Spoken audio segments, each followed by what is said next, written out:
പാമ്പാടുംപാറയിലെ ജനവാസ മേഖലയിൽ ദിവസങ്ങളായി ഭീതി പരത്തിയ അജ്ഞാതൻ. കൃഷിവിളകൾക്കും വീട്ടുപകരണങ്ങൾക്കും തുടർച്ചയായി നാശം വരുത്തുന്ന അജ്ഞാതനെ കഴിഞ്ഞ ദിവസം നേരിട്ട് കണ്ട കുട്ടിയെ ഇന്ന് ആക്രമിക്കുവാൻ ശ്രമിച്ചു. നാട്ടുകാരും പോലീസും മേഖലയിൽ വ്യാപക പരിശോധന നടത്തിയെങ്കിലും ഇയാളെ കണ്ടെത്തുവാനായില്ല.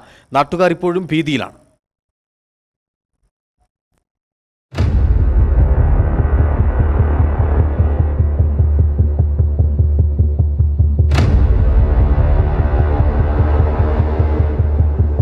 ഒരാഴ്ച മുമ്പ് മുതലാണ് അജ്ഞാതന്റെ സാന്നിധ്യം പാമ്പാടുംപാറ ഗ്രാമപഞ്ചായത്ത് 2ാം വാർഡിൽ ഉൾപ്പെടുന്ന ബദനിപ്പടിക്ക് സമീപം ജനങ്ങൾ തിങ്ങിപ്പാർക്കുന്ന മേഖലയിൽ ഉണ്ടായത്.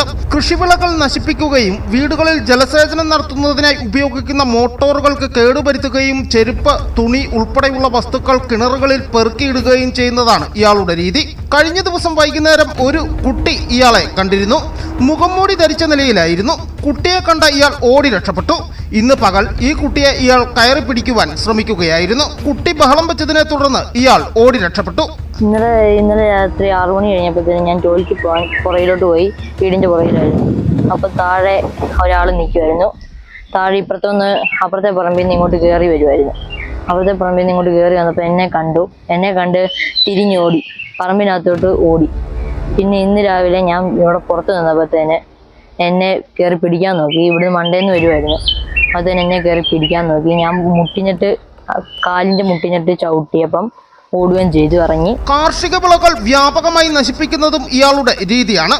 പോലീസും നാട്ടുകാരും ചേർന്ന് ഇന്ന് വ്യാപക പരിശോധന നടത്തിയെങ്കിലും ഇയാളെ കണ്ടെത്തുവാനായില്ല. ഇവനും ഇളയാൾ ഇവിടെ മുറ്റത്തേക്ക് ഇറങ്ങിയ സമയത്ത് പോർച്ചി വെച്ച് ഇവനെ വന്ന് പിടിക്കാൻ ശ്രമിച്ചു. വട്ടം കയറി പിടിച്ച് ഇവൻ ചവിട്ടിയപ്പോൾ ബാലൻസ് തെറ്റിപ്പോയി.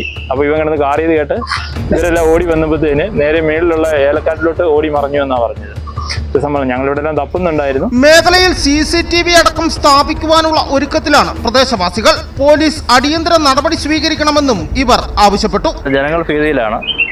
ജനങ്ങൾ അടുത്തടുത്ത് 10 സെന്റ് 20 സെന്റ് താമസിക്കുന്ന ആൾ ധാരാളമുള്ള സ്ഥലമാണ്. പോലീസ് ഇക്കാര്യത്തിൽ അടിയന്തരമായ നടപടി സ്വീകരിക്കണം. ഞങ്ങളിവിടെ ജീവിക്കുന്ന ആളുകൾ അടിയന്തരമായി യോഗം ചേർന്ന് ഇതിനെ പ്രതിരോധിക്കാൻ ആവശ്യമായ പ്രവർത്തനങ്ങൾ ഇതിനോടൊപ്പം സംഘടിപ്പിക്കും. CCTV അടക്കമുള്ള കാര്യങ്ങൾ സ്ഥാപിക്കുന്ന കാര്യം ഗൗരവമായിട്ട് ആലോചിക്കും. മേഖലയിൽ CCTVകൾ ഇല്ലെങ്കിലും സമീപ പ്രദേശങ്ങളിലെ സ്ഥാപനങ്ങളിലെ CCTV ദൃശ്യങ്ങളും അപരിചിതരായ ആളുകളുടെ വിവരങ്ങളും ശേഖരിച്ചു വരികയാണെന്ന് നെടുങ്കണ്ടം പോലീസും അറിയിച്ചു. News bureau, Udumbanchola.